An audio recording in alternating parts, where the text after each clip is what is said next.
Hello students, good morning. We have discussed today the models of plasma membrane. तो last video के अंदर हमने discuss किया था कि what is plasma membrane, natures of plasma membrane and functions of plasma membrane. तो आज हम डिस्कस करेंगे मॉडल्स ऑफ प्लाज्मा मेम्ब्रेन। तो कौन कौन से ऐसे मॉडल्स आए जो प्लाज्मा मेम्ब्रेन के दिए गए और उसमें से कौन सा मॉडल मोस्ट एक्सेप्टेड माना गया और आज भी उसी मॉडल के ऊपर उसका स्ट्रक्चर दिया जाता है। तो फर्स्ट जो मॉडल आया प्लाज्मा मेम्ब्रेन का वो था sandwich model. Sandwich model of plasma membrane. तो सैंडविच तो आप सभी लोगों ने देखा हुआ है और खाया भी है। तो सैंडविच क्या होता है कि दो ब्रेड की स्लाइस होती हैं आउटर में और इनर साइड में और बीच में सैलड्स की लेयर्स होती हैं। तो इस तरह से एक सैंडविच बनता है। तो सेम इसी तरह का स्ट्रक्चर सबसे पहले आया प्लाज्मा मेम्ब्रेन का। और हमने लास्ट वीडियो के अंदर बताया था कि प्लाज्मा मेम्ब्रेन किस चीज से मिलकर बनी हुई है। तो किस चीज से मिलकर बनी हुई है? वो प्रोटीन्स एंड लिपिड्स, फॉस्फोलिपिड से मिलकर बनी हुई है। और इनकी दो लेयर्स होती हैं, बाइलेयर्स में होती हैं अरेंज। तो आज हम देखेंगे प्रोटीन और जो लिपिड्स है वो किस तरह से सैंडविच मॉडल के रूप में आया। तो जो सैंडविच मॉडल था वो किसने दिया था? दो साइंटिस्ट थे अपने, और उस साइंटिस्ट का नाम था डेविसन एंड डेनियल। तो डेविसन एंड डेनियल ने प्लाज्मा मेम्ब्रेन का फर्स्ट मॉडल डिस्क्राइब किया जिसका नाम था sandwich model of plasma membrane. अब क्या था, किस तरह से उन्होंने प्रोटीन और लिपिड्स को एक सैंडविच के रूप में अरेंज किया। तो आउटर में उन्होंने बताया प्लाज्मा मेम्ब्रेन के ये आउटर में क्या है? प्रोटीन्स की लेयर है। सबसे बाहर क्या है? एक प्रोटीन्स की लेयर होती है,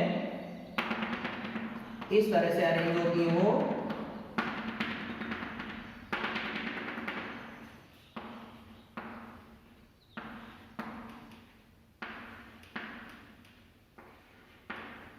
तो ये होगी अपनी प्रोटीन लेयर।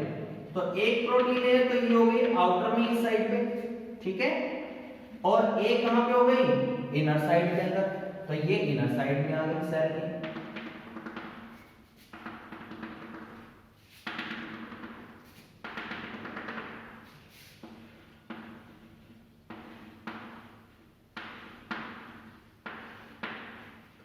और जो लिपिड्स की लेयर थी, फॉस्फोलिपिड्स की जो लेयर थी, वो इन प्रोटीन लेयर्स के बीच में अरेंज कर दी इस तरह से।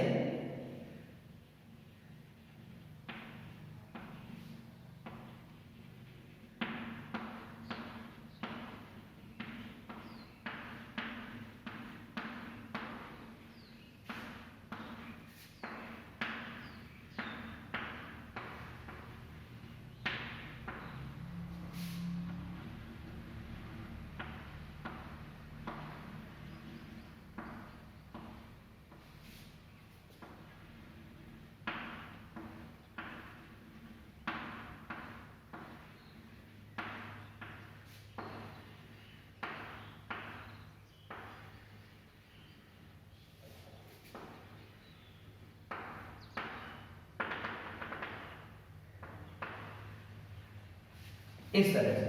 तो आउटर में प्रोटीन लेयर हो गई, ये आउटर प्रोटीन लेयर होगी अपनी। ये कौन सी होगी अपनी? Inner protein layer.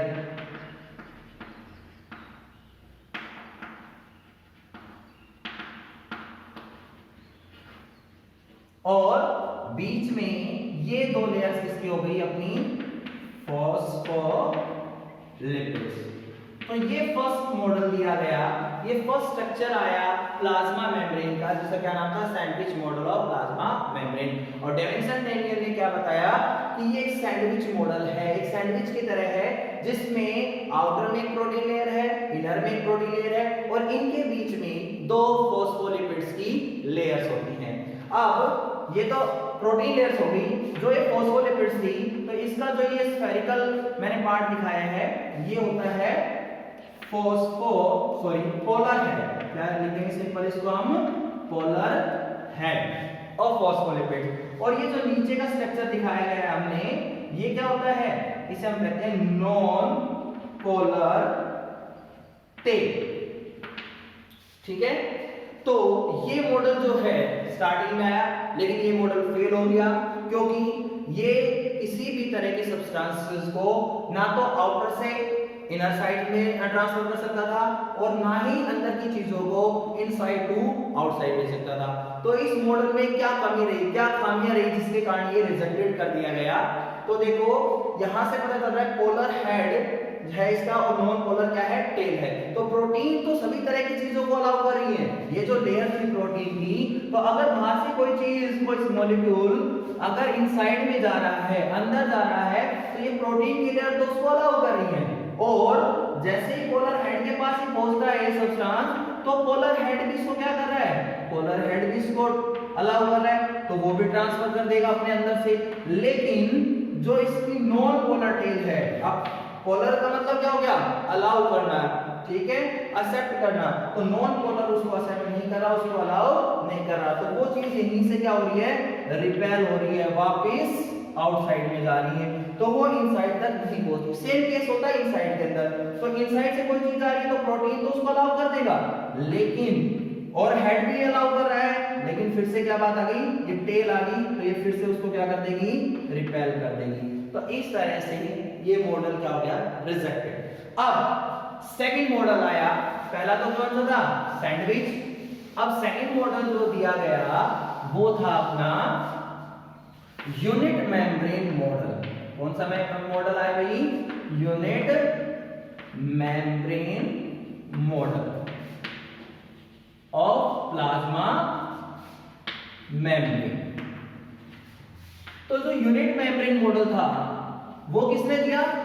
वो दिया रॉबर्टसन ने। रॉबर्टसन अपने साइंटिस्ट थे जिन्होंने जो पहला मॉडल था डेविडसन एंड डेनियल का, उसको उन्होंने मॉडिफाई कर दिया। जैसे अपनी गाड़ियां होती हैं, फेसलिफ्ट मॉडल आता है तो उसको मॉडिफाई कर दिया जाता है, कुछ उसके एक्सटीरियर को चेंज कर देते हैं, कुछ उसके इंटीरियर को चेंज कर देते हैं। या फिर हम जैसे हर साल अपने हाउसेस को पेंट वगैरह करते हैं तो उसको कुछ मॉडिफाई करते हैं, कुछ कलर को चेंज कर देते हैं, कुछ इंटीरियर को चेंज कर देते हैं, तो उससे क्या चीजें नई भी लगने लगती हैं और दूसरा क्या है वो मॉडिफाई हो जाती है। तो ऐसे ही रॉबर्टसन ने जो मेम्ब्रेन का मॉडल पहले दिया था डेविडसन और डेवानसन ने, उसको डेनियल और डेवानसन ने उसको चेंज कर दिया, उसको मॉडिफाई कर दिया और उसका नाम दे दिया unit membrane model of plasma membrane. अब उन्होंने इसी मॉडल को, इस स्ट्रक्चर को कैसे मॉडिफाई किया? तो उन्होंने कैसे मॉडिफाई किया? चीजें इसी तरह से अरेंज थी, प्रोटीन आउटर में लेयर्स थी, इनर में भी प्रोटीन लेयर्स थी, लेकिन उन्होंने क्या किया? उन्होंने ये सोचा कि जो ये प्रोटीन की लेयर्स थी ये काफी थिक थी, अगर मैं इसको कंडेंस कर दूं, इसको छोटा कर दूं, इसको थिन कर दूं, तो क्या हो सकता है कि सब्सटेंस एक्सचेंज हो जाए। तो उन्होंने क्या किया? जो आउटर में प्रोटीन लेयर्स थी उसको कंडेंस कर दिया।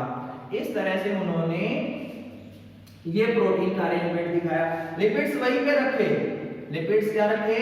वहीं पे रखे, सिर्फ प्रोटीन लेयर्स को क्या कर दिया? उन्होंने कंडेंस कर दिया। इस तरह से उन्होंने अरेंज कर दिया प्रोटीन्स को, आउटर में भी और इनर साइड्स के अंदर भी।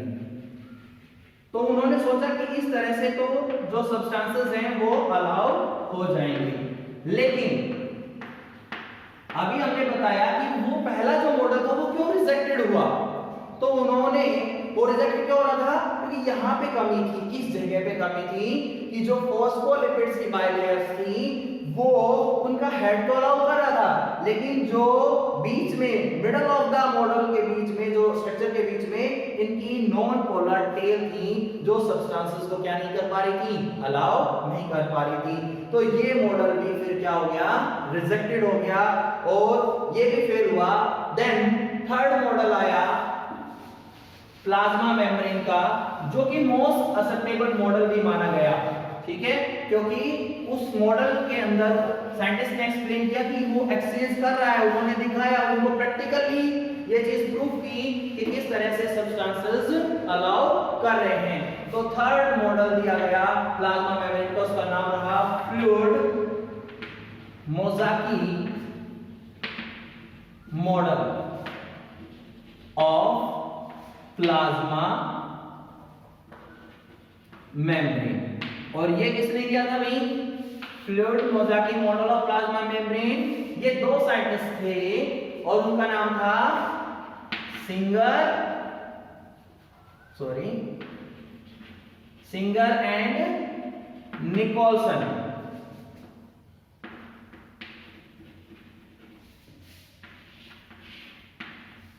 तो सिंगर एंड निकोलसन ने फ्लूइड मोज़ाकी मॉडल दिया और उन्होंने, चीजें तो वही है, हमने स्टार्टिंग बताया था कि प्लाज्मा मेम्ब्रेन किस चीज से मिलकर बनी है?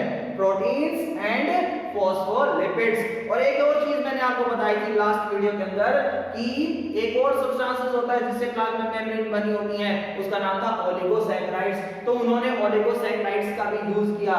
अब उन्होंने इस पूरे स्ट्रक्चर को ही क्या कर दिया? मॉडिफाई किया। उन्होंने क्या क्या चीजें मॉडिफाई की? उन्होंने सबसे पहले प्रोटीन को तो ऐसे रखा, लेकिन प्रोटीन्स का अरेंजमेंट भी उन्होंने क्या कर दिया? चेंज कर दिया। ठीक है भाई, प्रोटीन लेयर्स थी लेकिन उनका अरेंजमेंट उन्होंने चेंज कर दिया। कैसे चेंज किया उन्होंने? देखो लिपिड्स तो है यहाँ पे, अब प्रोटीन्स को उन्होंने क्या किया? सरफेस पे भी रखा, आउटर में भी रखा भाई, इस तरह से। ठीक है, इनर साइड में भी प्रोटीन रखा उन्होंने